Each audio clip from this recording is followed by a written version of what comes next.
Welcome back to Stop the Clock with Brad. Thanks for finding the channel. Hope you find some value in this video and it helps you live a better, healthier, longer life.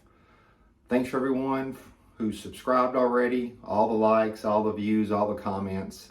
It means so much to me getting this information out. You know, I don't do this for a job or anything like that.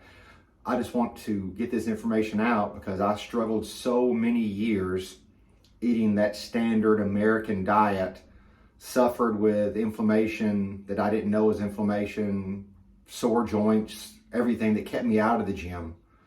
And if I'd known 10 years ago what I know now, my quality of life during my early 40s would have been so much different. So yeah, the fact you guys are sharing these videos and getting them out means a lot to me because it means we're really getting this word out to people. So what I want to talk about this week is that big baddie, inflammation. Inflammation, as I just said, hurts us in lots of ways.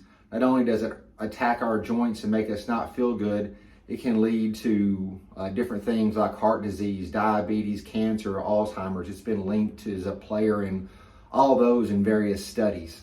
For me, it was really just my joints where I thought I tore something in both these shoulders.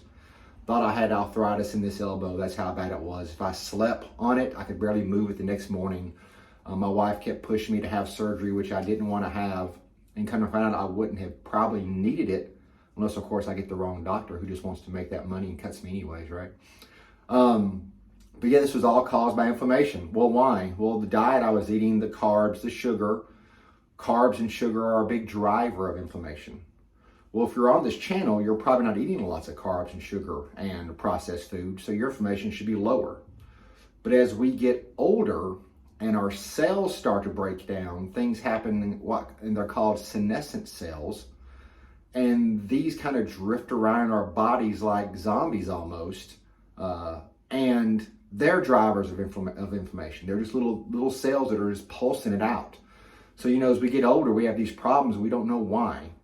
Well, it's because of these senescent cells driving up the inflammation, and we might be getting it from other parts of our food as well.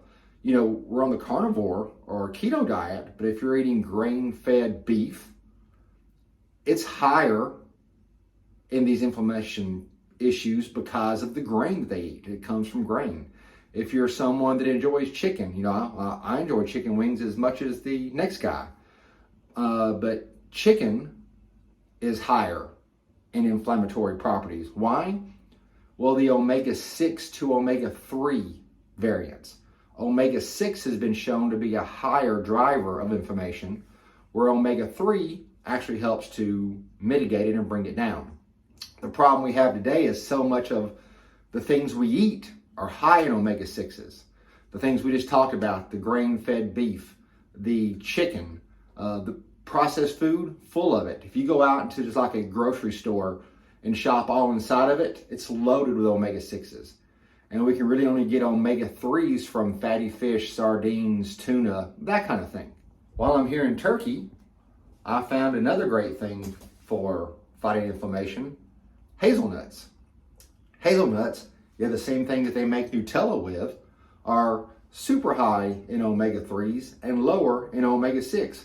One thing I read showed that you get 25 milligrams of omega-3s versus 2.2 milligrams of omega-6 in a serving.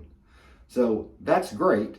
Now these hazelnuts are going to have some carbs associated with them, but here in Turkey they also have hazelnut cooking oil.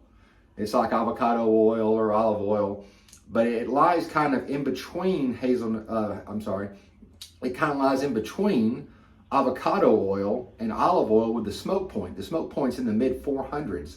A couple studies have shown that I read. And so it's something you can grill with or cook in a skillet. Now you don't want to like say boil something with it, but it's something that you can use. You can also put it on salads. It tastes great. It's got a nice nutty flavor. But with that great flavor, you're also getting this nice dose of omega-3s. So again, it's not something that, I don't want you walking around being obsessed with your omega-6s and 3s, but a good rule of thumb is try to keep them 1 to 1. So for me, Like this past week, chicken wings. I like chicken wings. So there was a Champions League game on. I grilled some chicken wings and ate chicken wings. But then the next day, I had 2 cans of tuna fish. And then it was so good, I had more tuna fish the next day. So that gave me some omega-3s to fight those omega-6s.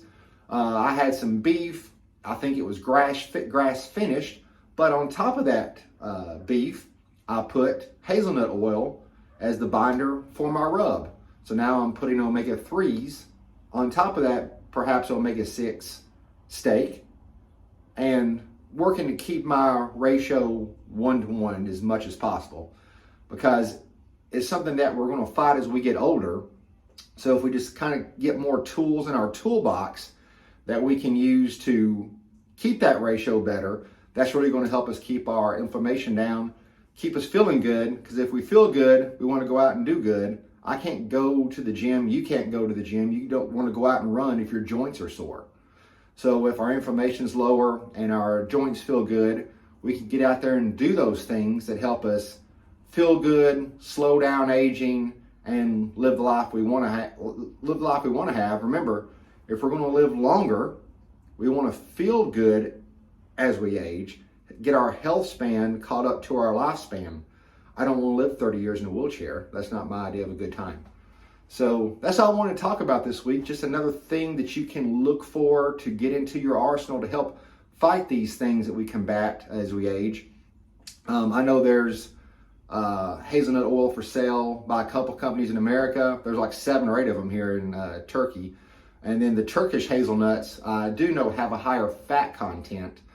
If that's something you're looking to get more fat into your carnivore or your keto type of diet.